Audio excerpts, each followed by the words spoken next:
Assalamualaikum warahmatullahi wabarakatuh. Pada kesempatan kali ini, kelompok saya yang menggunakan dengan saya sendiri, Redis Dayat, dan ada juga teman saya, Laisa Nazar Ikris Putri, lalu ada Ferry Septiana, dan juga akan menjelaskan step manajemen pada bagian provider. Dan penjelasan pertama kita kali ini akan dijelaskan oleh Laisa Nazar Ikris Putri. Kepada Mbak Laisa, silakan untuk menjelaskan. Nama Nah, di sini state management. State management adalah proses mengelola dan mengatur state keadaan atau data dalam sebuah aplikasi selama siklus hidupnya. Dalam konteks pengembangan aplikasi, terutama dengan framework seperti Flutter State mengacu pada segala atau informasi yang dapat berubah seiring waktu seperti input pengguna, status login, isi keranjang belanja, atau hasil dari panggilan IP. Contoh, saat pengguna mengetuk tombol tambah, daftar item di layar otomatis bertambah. Ini contoh UI yang sinkron dengan state. Nah, selanjutnya, kenapa state management itu penting? Yang pertama, memisahkan UI dan logika bisnis, yaitu membuat kode lebih rapi, mudah diuji, dan dipelihara. Yang kedua, menghindari data tidak konsisten, yaitu UI akan selalu mencerminkan data terbaru. Kemudian yang ketiga, memudahkan pengembangan skala besar, yaitu developer bisa fokus pada bagian berbeda tanpa saling mengganggu. Selanjutnya, Oke, terima kasih Mbak Laisa. Lalu selanjutnya itu penjelasan tentang apa itu provider oleh saya sendiri, yaitu Rini Hidayat. Jadi, apa sih provider? Jadi, provider itu adalah sebuah package atau paket manajemen state Flutter yang dirancang untuk menyederhanakan cara aplikasi mengelola dan membagikan data atau state ke berbagai bagian widget tree. Provider bekerja dengan konsep dependency injection, yaitu menjadikan data atau logika bisnis ke dalam widget lain yang membutuhkannya, sehingga memudahkan pemisahan antar UI dan logika aplikasi. Provider memungkinkan data yang disimpan di satu tempat, misalnya dalam model artefak, untuk diakses dan didengarkan oleh banyak widget dalam aplikasi. Ketika data tersebut berubah, widget-widget yang tergantung padanya akan secara otomatis rebuild atau diperbarui, tanpa perlu melakukan pengaturan manual yang rumit. Salah satu kelebihan utama provider adalah kemudahan penggunanya, fleksibilitas, dan integritas yang baik dan arsitektur Flutter-nya. Provider juga cocok digunakan untuk aplikasi berskala kecil hingga menengah karena mampu menangani manajemen state dengan cara yang sederhana namun tetap powerful. Jadi secara simpel ataupun secara sederhana penjelasan provider ini intinya memudahkan kita dalam kita pembuat software atau pembuat aplikasi itu memudahkan untuk membuat fitur-fitur yang memang membutuhkan yang namanya pengumpulan data yang memang harus langsung gitu. Kayak contohnya itu pada saat kita di e-commerce kita membeli suatu barang dan ketika kita akan menambahkannya ke keranjang maka data itu langsung terubah tanpa kita harus mengubah datanya satu-satu terlebih dahulu. Jadi data itu kan otomatis terubah oleh provider ini. Oke, selanjutnya penjelasan kenapa memilih provider oleh Malaysia. Silakan Malaysia. nah, selanjutnya kenapa memilih provider? Yang pertama, mudah diintegrasikan, yaitu cukup tambahkan dependensi provider di PubSpec ya YAML dan langsung bisa digunakan. Kemudian yang kedua, didukung resmi oleh tim Flutter, yaitu provider adalah rekomendasi resmi dari dokumentasi Flutter untuk state management yang ringan dan efisiensi. Selanjutnya yang ketiga, memisahkan data dari UI.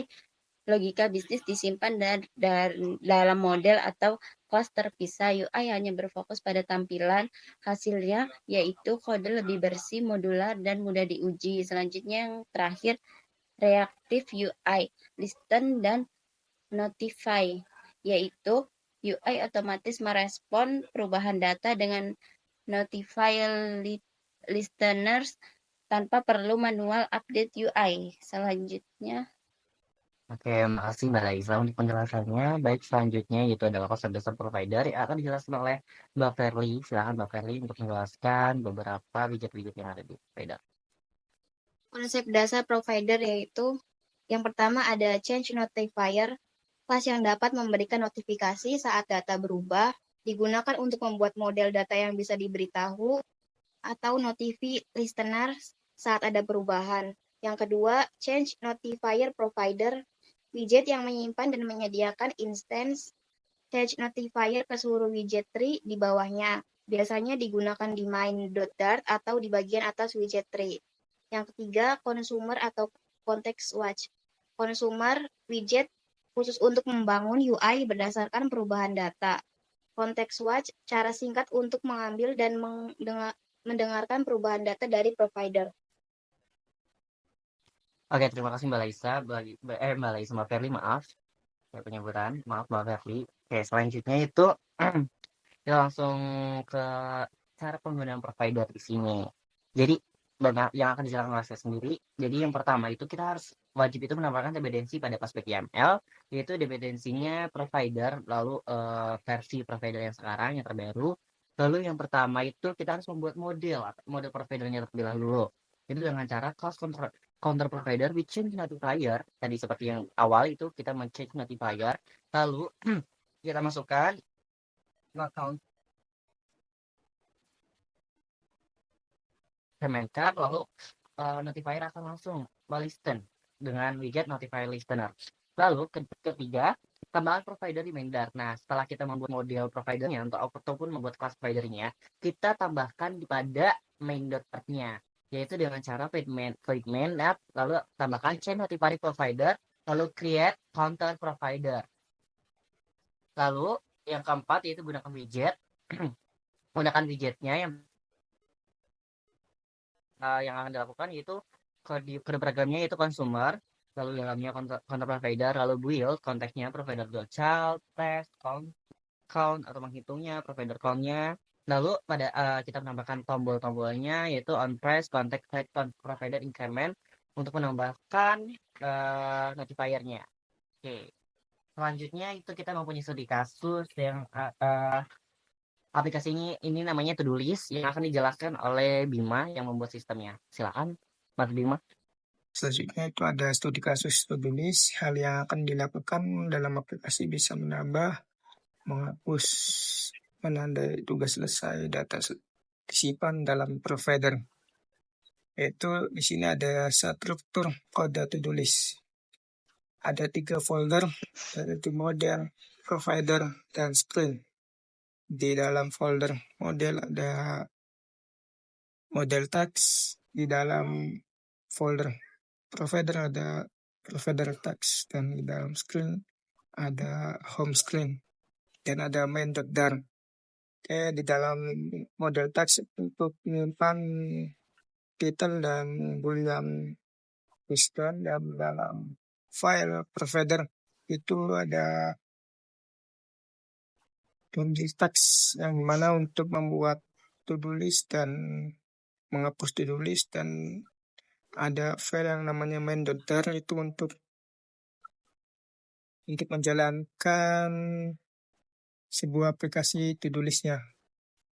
Baik, terima kasih Mas Bima untuk menjelaskan codingan struktur kodenya, model text, dan provider text, dan main.dart. Selanjutnya ada penjelasan tentang kode home screen.dart untuk menampilkan UI-nya yang akan dijelaskan oleh Anwar Musyad. Oke, terima kasih. Tadi kan sudah dijelaskan bagaimana cara penggunaan, terus studi kasus dari To Do List. Nah, selanjutnya saya akan menjelaskan tentang homescreen.dart yang dimana ini merupakan kode program yang memuat aplikasi atau sistem To Do List yang menggunakan provider yang sederhana. Di sini tujuan dari homescreen.dart ini menampilkan daftar tugas, bisa menambahkan tugas, bisa menandai tugas selesai, bisa menghapus tugas. Nah, semua tugas-tugas tadi atau semua fitur-fitur tadi dikelola menggunakan provider sebagai state management. Nah, adapun widget-widget yang dipakai di sini yaitu ada home screen, itu sebagai widget utama dengan menggunakan stateless widget. Seterusnya ada provider of text provider, yaitu ini merupakan konteks utama yang dimana merupakan kelas penyedia yang berisi daftar tugas serta fungsi untuk menambah, ubah, dan hapus tugas. Selanjutnya ada scaffold, ini merupakan struktur dasar sebagai tampilan yang dimana ada up bar, body, dan floating action button untuk tombol tambah tugas. Selanjutnya ada Lead View Builder. Lead View builder ini digunakan untuk menampilkan tugas dari task provider task, yang dimana untuk tiap tugas akan dirender dengan sebuah list style. Selanjutnya ada list style. List style ini menampilkan setiap tugas sebagai satu baris dengan isi teks, text box, dan icon button. Selanjutnya ada checkbox. Checkbox ini memiliki value dengan status selesai atau belum, atau true false dengan on change, atau ketika checkbox diubah memanggil fungsi toggle text di provider. Selanjutnya ada icon button. Icon button ini digunakan untuk menghapus tugas dari daftar ketika ditekan. Bisa dibilang ini nih button kayak gitu. Selanjutnya floating action button. Di sini nih tombol bulat yang ada di bawah untuk membuka dialog penambahan tugas. Itu berfungsi ketika kita akan menambahkan tugas baru atau to-do list baru, yang dimana button tersebut diklik maka akan menampilkan pop-up inputan untuk to-do list baru. Akhirnya dialog tambah tugas, yaitu yang dimana fungsi dari widget ini untuk menampilkan alert dialog atau apa ya, bisa dibilang peringatan kayak gitu, kayak notif seperti itu, dialog. Memiliki text field yang untuk input tugas baru, terus ketika tombol ini ditekan, maka data akan terkirim ke text provider add task dan dialog ditutup. Seperti itu. Terima kasih. Lanjut, Mas Randy. Oke, kesimpulannya gimana tuh Mas Anwar?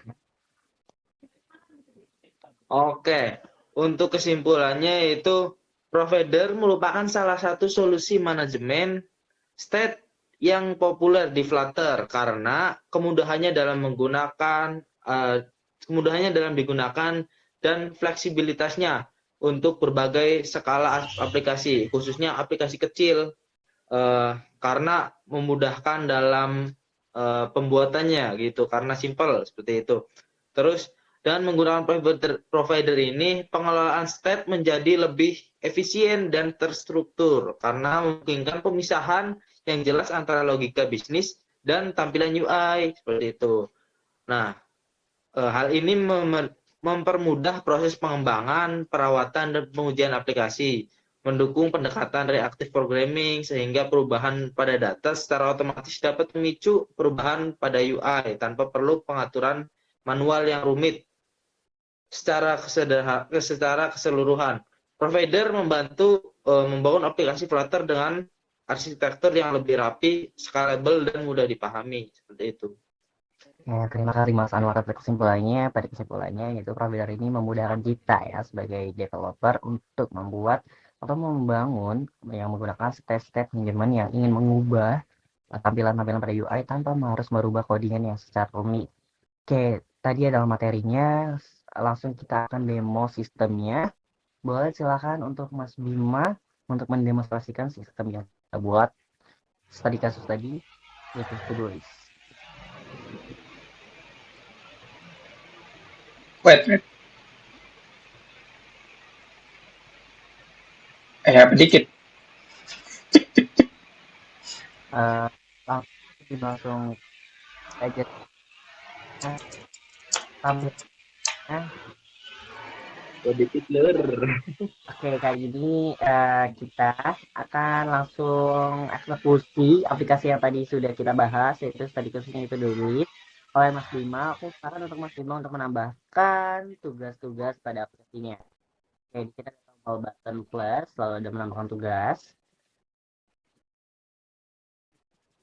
Tambahkan namanya itu apa, tugasnya. Lalu kita set deadline-nya. Dan kita save. Oke.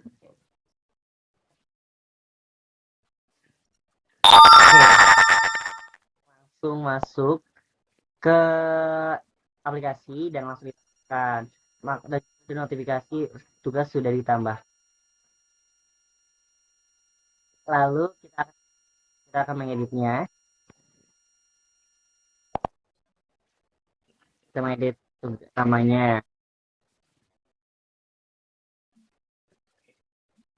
Kalau kita ubah lagi deadline-nya dan maka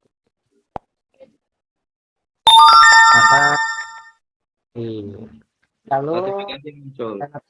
itu muncul dan kita hapus tab ini.